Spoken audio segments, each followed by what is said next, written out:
Back with Jesse Mayshark of Compass Knox, one of the co-founders and writers about all things political and public affairs in our community. Jesse, always great to have you. Let's talk election and money in particular, the influence of money in elections. You've been looking at PACs in particular. Yeah, so political action committees, probably most people are sort of vaguely familiar with them. They're associations of various kinds that aggregate money together and then donate it to candidates. These can be they're associated with specific industries. So like in Tennessee, we have PACs for the Bankers Association, the realtors, home builders, teachers, kind of any professional association that wants to affect policy. Most of them have their own PACs.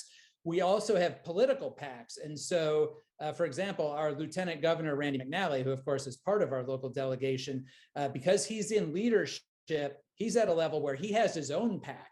And people can donate money to his PAC, and then he donates that money to candidates throughout the state. And so it's kind of a way both for people to, you could say, pay tribute to him, and then he can also kind of maximize his own power and influence through the donations that he makes.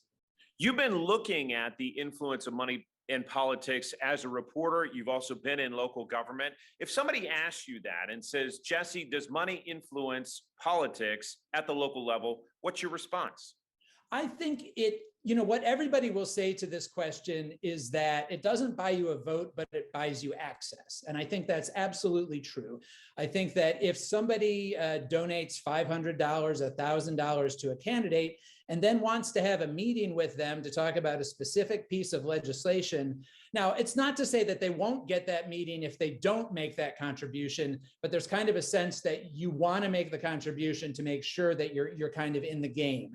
So yeah, I think it definitely has an influence. And where I think you really see this is there are associations that basically make donations to everybody.